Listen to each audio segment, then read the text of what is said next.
Dios les bendiga a todos en este día.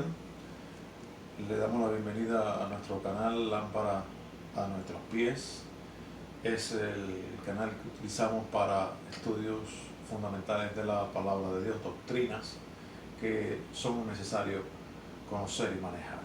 En esta noche te damos la bienvenida, estamos contentos de juntos estar en sintonía. Y vamos a aprovechar el tiempo. Vivimos días difíciles, complejos, en que debemos echar manos a la sana doctrina. En el día de hoy estamos ya finalizando este tema de la Biblia, el tema de la Biblia, y hoy vamos a hablar de algo bien importante y bien interesante, si bien no directamente de la palabra, algo que está relacionado con ella. Por eso te invito a buscar en la Biblia, como siempre hacemos, en el Evangelio según Mateo, capítulo 28. Vamos a leer allí en el capítulo 28 del Evangelio según Mateo, versículos del 16 al 20. Alabado el Señor. Evangelio, Mateo 28, versículos 16 al 20. Y estos son ya prácticamente los últimos versículos, del Evangelio de Mateo, donde Cristo habla cosas importantes allí para todos nosotros y para todos los tiempos, porque la palabra del Señor es para todos los tiempos, para todos los lugares, siempre enseñándonos, guiándonos, dirigiéndonos. Dice Mateo 28, 16, pero los 11 discípulos se fueron a Galilea, al monte donde Jesús le había ordenado. Y cuando le vieron, le adoraron. Pero algunos dudaban. Y Jesús se acercó, les habló diciendo: toda potestad me es dada en el cielo y en la tierra. Por tanto, id y haced discípulos a todas las naciones, bautizándolos en el nombre del Padre, y del Hijo, y del Espíritu Santo, enseñándoles que guarden todas las cosas que os he mandado. Y he aquí, yo estoy con vosotros todos los días hasta el fin del mundo. Amén. Hay una hermosa promesa de la gran compañía de nuestro Salvador. Yo estoy con vosotros todos los días hasta el fin del mundo.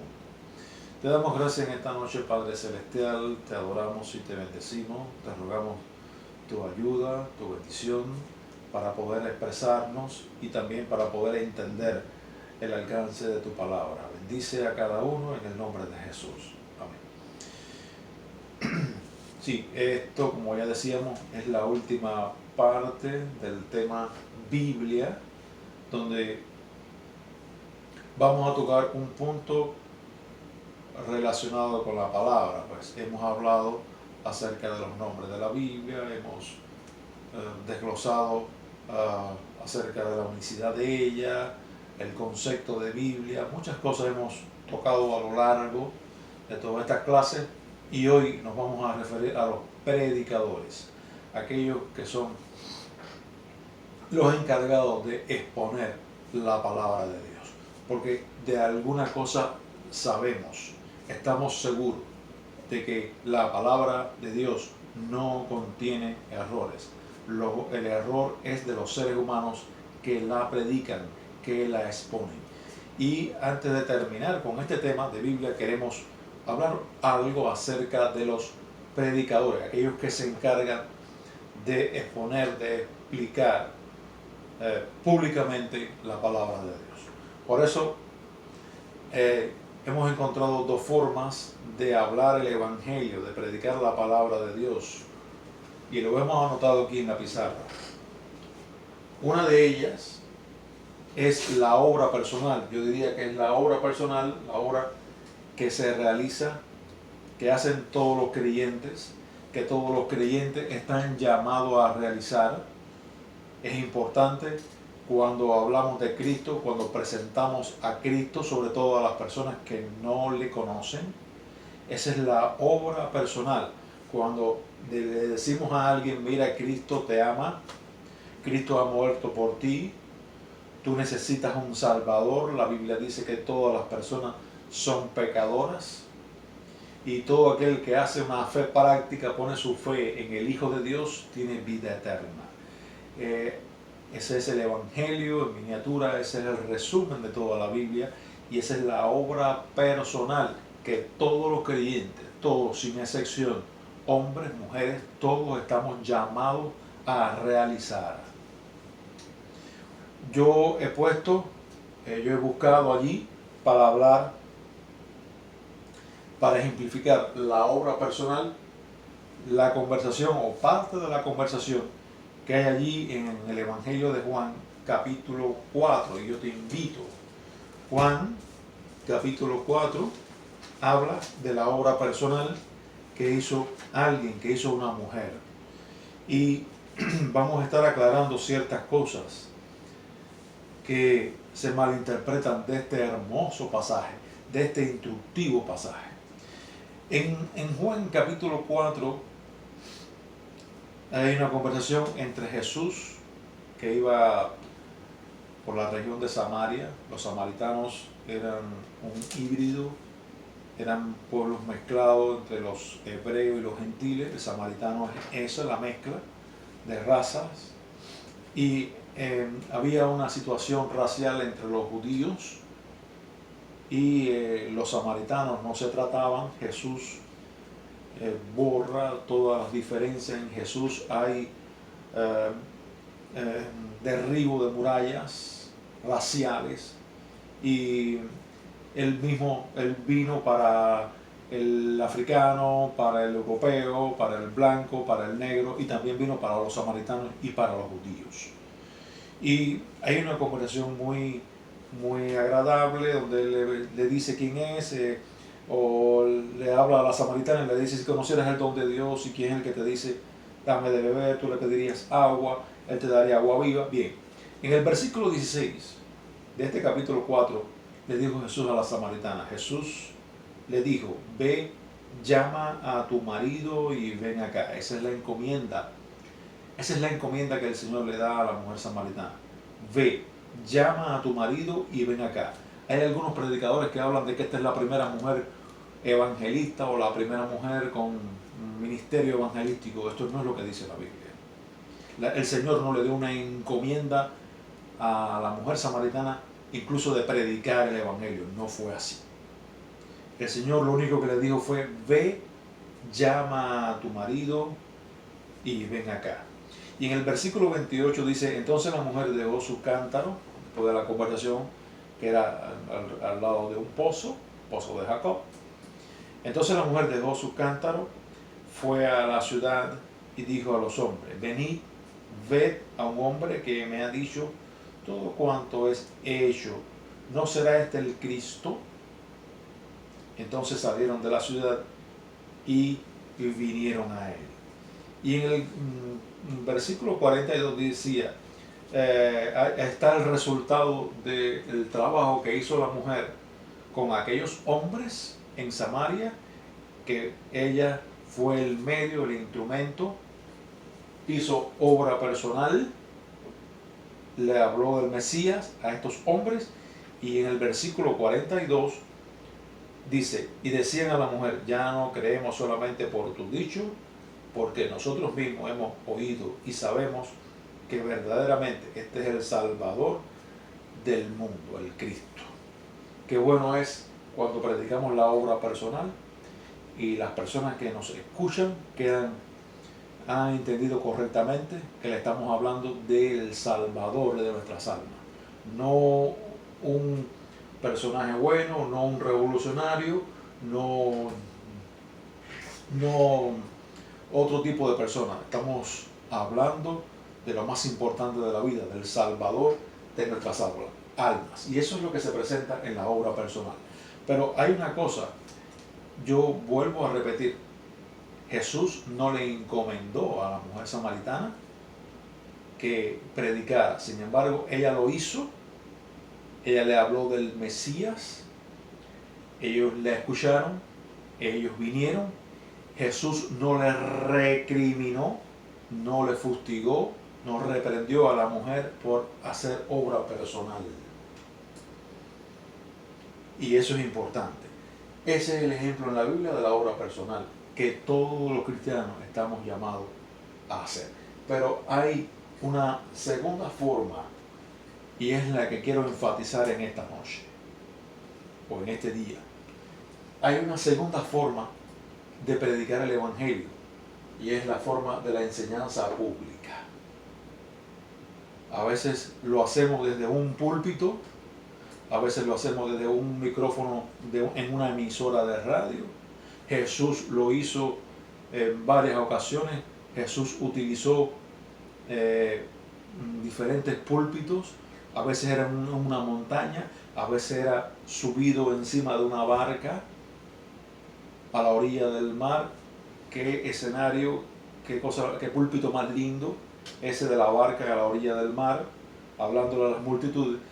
Pero siempre era una enseñanza pública. Y yo quiero decir, la Biblia lo que nos dice es que no es cualquier hermano. No es cualquier hermano el que es llamado a realizar la enseñanza pública. Fíjense, hay similitud en cuanto a la obra personal, porque en ambos casos se predica el Evangelio, se habla el Evangelio, pero en la enseñanza pública no son todos los llamados, aunque haya buena voluntad, aunque haya mucho deseo de predicar, de enseñar la palabra de Dios. El Señor Jesucristo, que es la cabeza de la iglesia, que es el dueño de la iglesia, no llama a todos por igual. Unos son llamados y otros no, a enseñar el Evangelio, a enseñar públicamente el Evangelio. ¿Y quiénes son los llamados? La Biblia nos habla de que son los hermanos que Dios le ha entregado dones ministeriales. ¿Cuáles son estos dones ministeriales? En Efesios 4, Efesios capítulo 4, vamos a hablar, nos relata allí cuáles son los dones ministeriales. Efesios capítulo 4, versículo 11, dice la palabra de Dios. Efesios capítulo 4, versículo 11, dice: y él mismo, esto es hablando de Dios, y él mismo constituyó a unos apóstoles, a otros profetas, a otros evangelistas, a otros pastores y maestros, a fin de perfeccionar a los santos para la obra del ministerio, para la edificación del cuerpo de Cristo. El cuerpo de Cristo es la iglesia. Y dice que él mismo es el que se encarga de llamar. No es el hombre, es Cristo, es a través de su espíritu. Y él mismo constituyó, formó a unos apóstoles. Cuando Cristo andaba en la tierra, él llamó, él escogió, él seleccionó un grupo de seguidores, un grupo de discípulos, y le llamó apóstoles. El ministerio apostólico se puede asemejar a los 5 dones ministeriales, se pueden asemejar a los dones, a los dedos de la mano. El dedo pulgar, el dedo principal de la mano, es el ministerio, es el apóstol, se refleja como el ministerio apostólico, porque es el ministerio fundamental, es el ministerio que abre iglesias, que forma iglesias, que establece la iglesia en un lugar y luego el apóstol se va y en su lugar queda un pastor, un obrero atendiendo al grupo que se ha formado allí. Ese es el ministerio apostólico y es Jesús quien nos llama. Y es uno de los ministerios, el ministerio apostólico es uno de los que utilizamos para enseñar públicamente la palabra de Dios. A otros los encargó como profetas. Un profeta, en este caso no se está refiriendo al don profético, se está refiriendo al don ministerial. ¿Quién es un profeta o alguien que tiene un ministerio profético? Aquel que se encarga de predicar la palabra de Dios. Un simple predicador es un ministerio de profeta, porque un profeta es simplemente un portavoz, en este caso de Dios. Dios se vale de los labios, del corazón, de todo, de la lengua, para que esa persona hable en nombre de Él. Y si asimilamos como el dedo índice, el dedo que indica el futuro. El profeta indica el futuro, indica la dirección. A unos apóstoles, a otros profetas, a otros evangelistas. Los hermanos que tienen don ministerial de evangelista es el que predica en una iglesia. Y cuando ellos se reúnen, ellos dan una campaña y entonces vienen las personas que no conocen de Cristo y el evangelista alcanza multitudes. Por eso se refleja con el dedo mayor, el más largo, el dedo de la mano, el más largo, el que más alcanza. Eso es lo que hace el evangelista, alcanzar multitudes.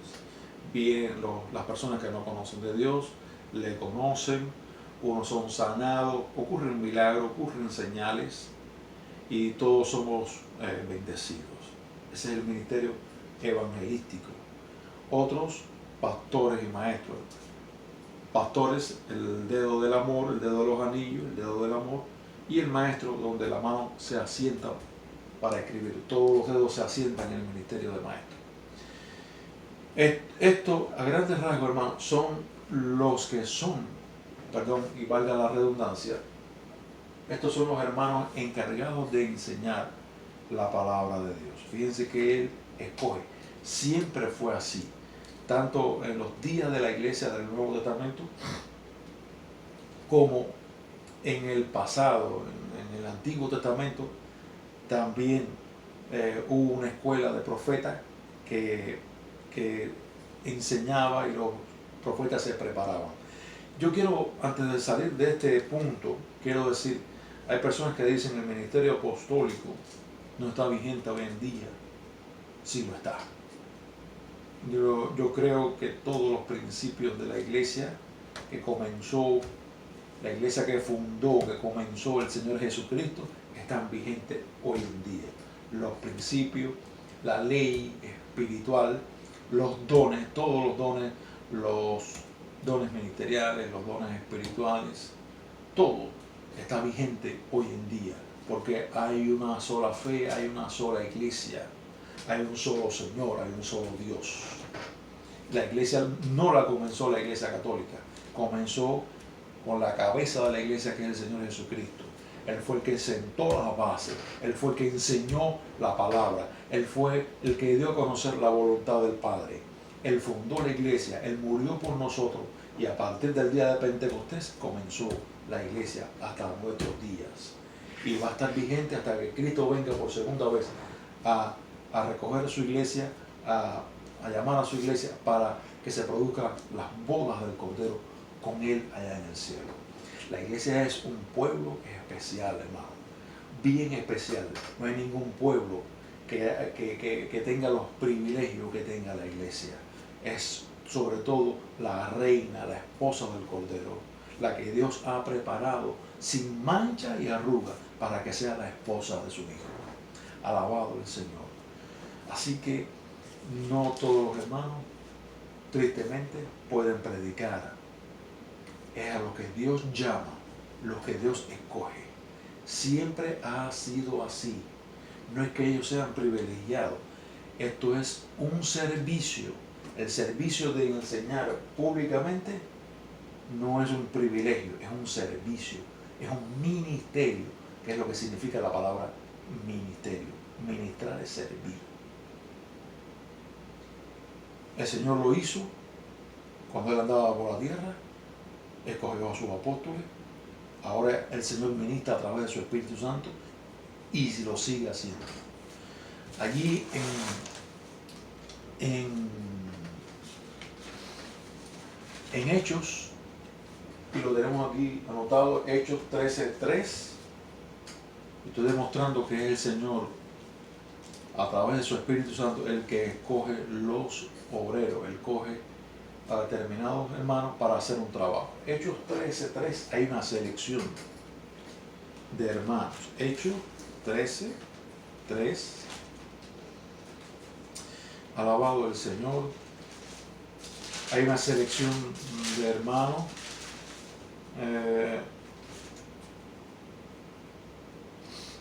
Había una reunión de oración de maestros y profetas. Dar los nombres allí de los que estaban reunidos. Versículo 2, ministrando estos al Señor y ayunando, dijo el Espíritu Santo. No fue el hombre, no es el que le cayó bien al presidente de la obra. Dice que fue el Espíritu Santo.